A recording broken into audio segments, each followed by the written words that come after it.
হাসানুল হক ইনু, রাশেদ খান মেনন, সাবেক বিচারপতি শামসুদ্দিন চৌধুরী মানিক, এদের সাথে বিএনপি সরকার কি সমঝোতা করেছে? নইলে বিএনপি ক্ষমতায় আসার সাথে সাথে স্পর্শকতার মামলায়, সিরিয়াস মামলায় এরা জামিন পায় কিভাবে? খবর, মানহানির মামলায় ইনু মেনন মানিকের জামিন। দেখেন, আইনের ছাত্র হিসেবে প্রথমে এটা ক্লারিফাই করে নি। সাধারণত যে কোনো মামলায় জামিনযোগ্য।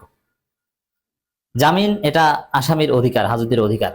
তিনি জামিন পাবেন একটা পর্যায়ে। বিশেষ করে বয়স, সামাজিক মর্যাদা বিবেচনায় জামিন আরো সহজ।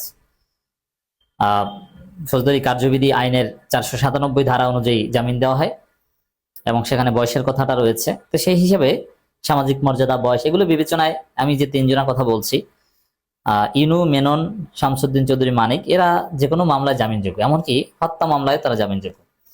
জামিন এটা বিচারকের এখতিয়ারাধীন বিষয়, স্বেচ্ছাধীন বিষয়। তিনি চাইলে বিচারক চাইলে যে কোনো আসামিকে জামিন দিতে পারে, যে কোনো আসামিকে। যদি আসামি এরকম সম্ভাবনা না থাকে যে আসামি বিচারকে বাধাগ্রস্ত করবে, আসামি সাক্ষ্য বিনষ্ট করবে, আলামত বিনষ্ট করবে, এরকম সম্ভাবনা না থাকলে উপযুক্ত জামিনদারের কাছে যে কোনো আসামিকে জামিন দিতে পারে বিচারক। বিশেষ করে হাইকোর্টের এই অধিকার অবারিত। জামিনযোগ্য মামলায় জামিন দিতে তো কোর্ট বাধ্য, আর যেগুলো জামিনযোগ্য না সেগুলোতে জামিন দেওয়া বিচারকের এখতিয়ারাধীন বিষয়। তিনি চাইলে জামিন দিতে পারেন। যে মামলায় আসামির মৃত্যুদণ্ড বা যাবজ্জীবন কারাদণ্ড হতে পারে, সেই মামলায় জামিন না দেওয়ার প্র্যাকটিস আছে, সেই মামলায়ও বয়স, অসুস্থতা বা পারিপার্শ্বিক দিক বিবেচনায় বিচারক জামিন দিতে পারেন এবং দেয়া হয়ে থাকে। অতএব জামিন পাওয়া অধিকার, এটা কোনো বিষয় না। জামিন পেলেই যে রাজনৈতিক সমঝোতা, আমি এটা মনে করব না। আইন নিজের গতিতে চললে, আদালত স্বাধীনভাবে কাজ করলে, বিচারক স্বাধীনভাবে সিদ্ধান্ত দিলে একটা পর্যায়ে সবাই জামিন পাবেন। কিন্তু বাংলাদেশের আদালত কি স্বাধীনভাবে চলে? এই ধরনের মামলার জামিন দেওয়া না দেওয়া কি কখনো বিচারকদের এখতিয়ারাধীন ছিল? নেভার। এগুলো ওই সরকার বা আইন মন্ত্রণালয় যাকে দিতে বলে তাকে দেয়, যাকে দিতে বলে না তাকে দেয়, তাই না? বাংলাদেশে এইটাই চলে, এটা কে না জানে। অন্যান্য স্বাভাবিক নন পলিটিক্যাল মামলার ক্ষেত্রে হয়তো বা আইনের শাসন চলে, এটা আমরা বলতে পারি, বা আমার অভিজ্ঞতা এটা। অনেক বাংলাদেশে হাইকোর্টে ন্যায় বিচার চলে, ইটস ট্রু। আপনি জামিনের অধিকার পাবেন বা অনেক কিছুই পাবেন, কিন্তু নন পলিটিক্যাল বিষয় হতে, পলিটিক্যাল সিরিয়াসলি বিষয় হলে এটা সরকার প্রভাবিত করে, এটা চিরসত্য কথা। সেই জায়গায় ইনু মেনন মানিক যে জামিন পেয়েছে, এই জামিন সরকার জামিন দিয়েছে বলে জামিন পেয়েছে, এটা নিছক আদালতের বিষয় নয়। আর এমন অভিযোগের ক্ষেত্রে জামিন পেয়েছে যেটা ভেরি সিরিয়াস, এই জায়গায় বিএনপি একটা বেকায়দায় পড়বে। জিয়াউর রহমানকে রাজাকার, স্বাধীনতা বিরোধী এইসব বলে গালিগালাজ করতো এই ইনু মেনন মানিকরা। আপনি চিন্তা করেন আমরা কোন বাংলাদেশে ছিলাম। এই জন্য বলি যে 71 সালের মুক্তিযুদ্ধ এটা রাজনীতির বিষয়বস্তু যতদিন পর্যন্ত থাকবে ততদিন পর্যন্ত বাংলাদেশ উন্নত হবে না। এটা কোনো চেতনা না, কোনো প্রয়োজনীয় বিষয় না। 71 সালের 16 ডিসেম্বর আমরা স্বাধীন হয়েছি, ওইটি 71-এর চেতনা, ওইখানেই এটা সমাপ্তি। এরপরে পালা হচ্ছে সামনে এগিয়ে যাওয়ার, কারণ বাংলাদেশে কেউ আর পাকিস্তান বানাতে পারবে না। বাংলাদেশে কোনো স্বাধীনতা বিরোধী নাই, কেউ আর পাকিস্তান বানানোর চেষ্টাই করছে না। অতএব এটা নিয়ে আর কথা বলার কিছু নেই। কিন্তু এটা নিয়ে দেখেন, আওয়ামী লীগ ক্ষমতায় থাকলে জিয়াউর রহমান রাজাকার, আর বিএনপি ক্ষমতায় থাকলে শেখ মুজিব কিছুই না, জিয়াউর রহমান সবকিছু। এই তো মুক্তিযুদ্ধ নিয়ে রাজনীতিতে এইটাই চলছে, আমরা যুগ যুগ ধরে এটাই দেখে আসি। এইটা কি? এটা দিয়ে কি আপনি ধুয়ে পানি খাবেন? আপনি চিন্তা করছেন যে সিনিয়র মন্ত্রী, সাবেক বিচারপতি, এরা বলছে যে জিয়াউর রহমান ছিলেন রাজাকার, স্বাধীনতা বিরোধী, আর এই মামলায় আবার তারা এখন জামিন পায়। আর শেখ মুজিবের ক্ষেত্রে যদি এরকম কেউ বলতো তাহলে সেই মামলায় সে সারা জীবন জেলে থাকতো।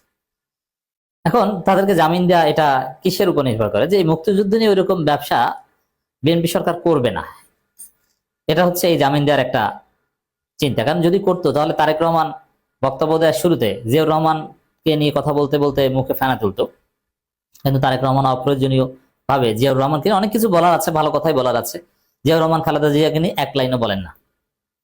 এবং মুক্তিযুদ্ধ ব্যবসা করবে ওরকম কোন আলামত আমরা বিএনপি সরকারের কাছ থেকে এখনো পাইনি। এর মানে এইসব বিষয়ে এগুলো বিএনপির কাছে সিরিয়াস না। মুক্তিযুদ্ধ নিয়ে রাজনীতি করা, এটা করে, কেউ সমালোচনা করবে, কেউ এটা বলবে, বলুক, বিএনপি এই চিন্তাই করে। সেই হিসাবে ইনু মেননের জামিন দিয়েছে বিএনপির এই চিন্তা দর্শন থেকে। তাহলে ইনু মেনন এদেরকে বিএনপি কিভাবে ডিল করবে? হতে পারে এক্ষেত্রে বিএনপি জামাতের উপর নির্ভর করবে। জামাতের সাথে বিএনপির একটা গ্রেটার আন্ডারস্ট্যান্ডিং আছে। জামাত বিএনপি একটা ঐক্যের ভিত্তিতে চলছে, এখন পর্যন্ত জামাত বিএনপি শত্রুতা যায়নি এবং এটা অনেক সুদূর পরাহত বিষয়।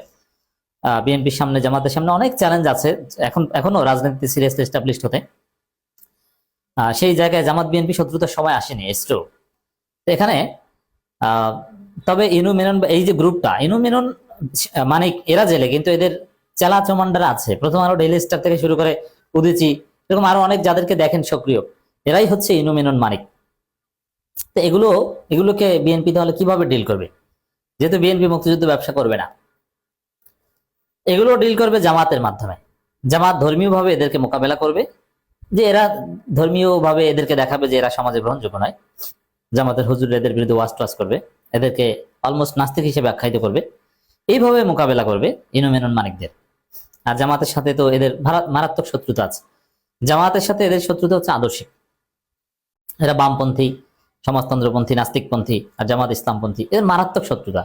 তো জামাত এমনিতেই ইনু মেনন মানিকদের কোনো স্থান সমাজে দিবে না, কিছুতেই প্রশ্রয় দিবে না, তাদেরকে আর রিপেট্রিয়েট হতে দিবে না, এবং এরা কোশ্চিনকালও রিপেট্রিয়েট হতে পারবে না। অতএব এইসব ইনু মেনন এগুলো নিয়ে বিএনপি মাথা ঘামাচ্ছে না, এদেরকে তো জামাতেই দেখবে, জামাতেই ডলা দিবে, কালচারালিও জামাত মোকাবেলা করবে। অতএব বিএনপি সরকার এদের পিছনে অযথা সময় নষ্ট করতে চায় না, সেই তার অংশ হিসেবে তাদেরকে জামিন দিয়েছে বলে মনে হয়। তবে বিএনপি তাদের সাথে জোট করবে বা তাদেরকে প্রশ্রয় দিয়ে সমঝোতা করে কাছে রাখবে, বিষয়টা এরকম নয়।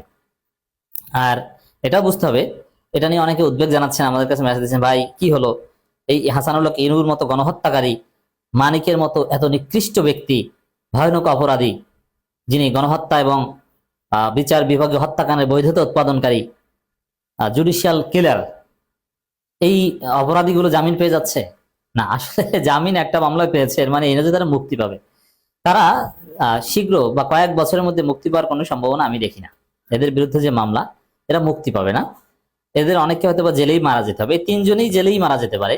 একটা মামলা জামিন পেয়েছে, ওটা বিএনপি একটা দর্শন দেবে। ওই যে বললাম যে বিএনপি মুক্তিযুদ্ধ নিয়ে ব্যবসা করবে না, আর এদেরকে দেখার জন্য জামাত আছে। অতএব এদেরকে নিয়ে আলাদা ফাও ঝামেলা বিএনপি করবে না। বিএনপি আওয়ামী লীগকে নিয়ে খেলবে, আওয়ামী লীগকে না দিবে বৈধ হতে, না হাতছাড়া করবে, হাতের মুঠোয় রেখে নির্বাচনের আগে আগে আওয়ামী লীগের ভোট নিবে, নির্বাচনের পর আবার ছেড়ে দিবে, যে ভোট দে নইলে খবর আছে, যে ভোট টোট দিবে, তারপরে ভোট দেওয়া হয়ে গেলে তারপর আবার প্রতারণা করবে, আর ভোটের আগে আরো নির্যাতন বাড়িয়ে দিবে, বেশি পিটিয়ে বলবে যে ভোট দে নইলে আরো পিটাবো, তারপরে ভয়ে ভোট দিবে। এভাবে খেলবে।